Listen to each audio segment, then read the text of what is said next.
Hey folks, Dr. Gerstmar from Aspire Natural Health. Just a quick one today. I was at a birthday party over the weekend, and it's a fairly common question that we get asked. And a lot of the people who come to see us with digestive and autoimmune issues, we're doing some form of a restricted diet, at least for a while. And again, most people are seeing moderate to significant benefit from making changes to their diet, eliminating foods. And so they obviously, at some point, start to wonder, is it okay if I go to a birthday party or a dinner or a special event, can I eat the food? We had one person that we've been working with who had an annual trip they always took to be with family that involved cake, it involved food, it involved a winery tour, which is one of this person's favorite things to do. And they asked us, can I eat that food? Am I setting myself up for a flare? Now, it's a bit of a complicated question that there's no one exact answer for.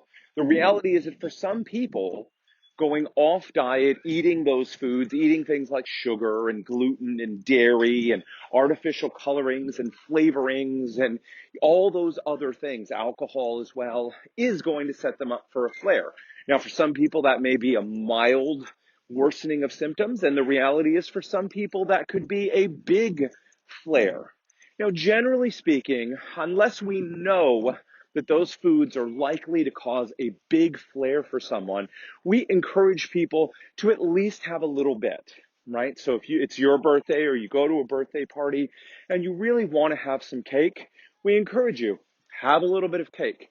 Because after all, for most of us, it is not what we do occasionally that is going to have a significant impact on our health. It's what we do regularly. So if you have a few bites or a piece or two of cake once in a blue moon, that's going to have overall, in the span of your life, very little impact in terms of what your health is like. It's what you're eating on a daily basis that's going to have the lion's share of the impact.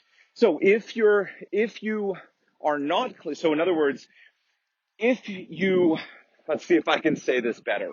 If you know that food is going to have a significant and severe impact on you, then of course we recommend that you avoid that food. I mean, again, you are an adult, so choose whatever you'd like to do, but the impact is significant enough that we don't recommend that you eat that food. But if you're not sure, or you know that the effects are mild, or you're just not sure, it can be a great experience. We had one other story comes to mind. We had a patient with ulcerative colitis who was doing very, very well on their regimen. Christmas time was coming around and they were going, again, traveling, going to be with in-laws. And we urged them to take the opportunity to go ahead and eat off diet and see what happened. And that person noticed two things.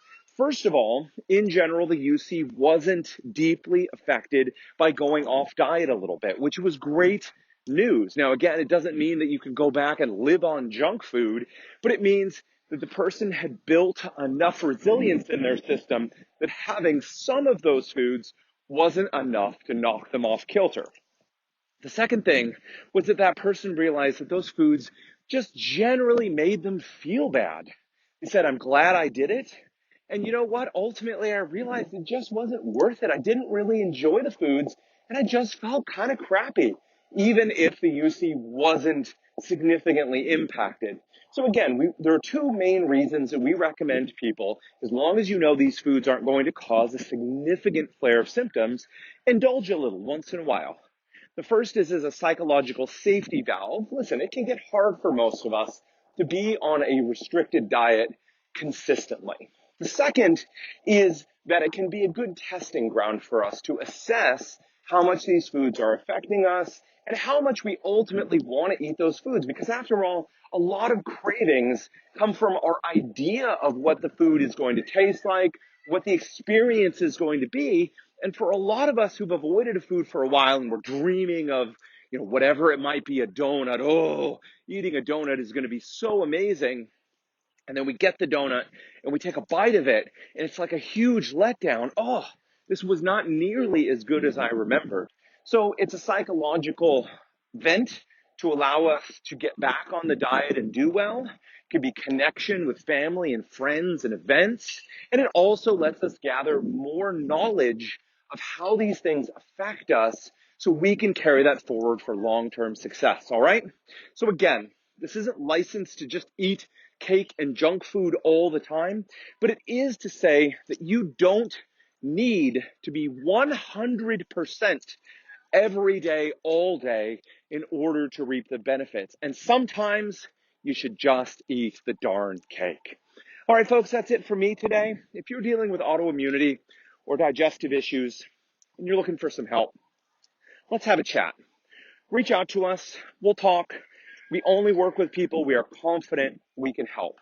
So let's have a chat and see if we're the right fit for you. If we are, we'll talk about next steps. We'll talk about what's right for you. We'll talk about how we can help you. And we'll talk about getting started. If we're not the right fit for you, that is okay. And we will do our best to refer you on to someone who's a better fit and can actually help you. So there's absolutely nothing to lose. You walk away from our chat with more clarity, more confidence, and you'll have a game plan for what comes next. So if you're suffering from digestive issues or autoimmunity, you're looking to get your life back, you're looking for a bigger and better life than the one you've been dealing with these issues, let's have a chat. Send us a message, an email, give us a phone call, get in touch. We'll set up a time to chat. We'll take things from there. All right, folks, until next time, take care.